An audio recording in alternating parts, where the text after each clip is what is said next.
এই বছরের শেষ টি-টোয়েন্টি ম্যাচটা অলরেডি বাংলাদেশ খেলে ফেলছে। তো টি-টোয়েন্টি ফরম্যাটে ২০২৫ সালটা কেমন গেল বাংলাদেশ জাতীয় ক্রিকেট দলের? ২০২৫ সালে বাংলাদেশ জাতীয় ক্রিকেট দল টি-টোয়েন্টি ম্যাচ খেলেছে মোট ৩০টা ম্যাচ, যার মধ্যে জয় পেয়েছে ১৬টা ম্যাচে আর হেরেছে ১৩টা ম্যাচ।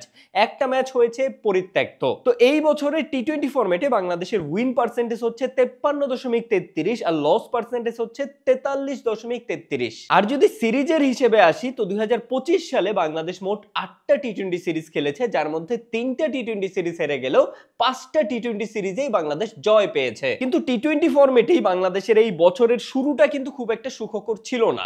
বছরের শুরুতেই ইউএইর সাথে বাংলাদেশ টি-টোয়েন্টি সিরিজ হেরে গেছিল, তাও ৩-০-তে। কিন্তু পরবর্তীতে আবার এই টি-টোয়েন্টিতেই কিন্তু বাংলাদেশ আফগানিস্তান, শ্রীলঙ্কা, পাকিস্তানের মতো দলকে হারিয়েও বেশ ভালোভাবে কামব্যাক করছে। এবারের এশিয়া কাপটাও যেহেতু টি-টোয়েন্টি ফরম্যাটে ছিল, সেখানেও বাংলাদেশ 50-50 পারফরমেন্স করছে। মোট 6টা ম্যাচের মধ্যে 3টাতে জয়, 3টাতেই পরাজয়। কিন্তু সুপার 4-এ পাকিস্তান এবং ইন্ডিয়ার বিপক্ষে 2টা ম্যাচই আমাদের জন্য বেশ সহজ জয় ছিল, যা আমরা মিস করে গেছি। তো সবশেষে সারমর্ম হিসেবে যা বলা যায় যে ২০২৫ সালে টি-টোয়েন্টি ফরম্যাটে বাংলাদেশের সময়টা বেশ ভালোই কেটেছে।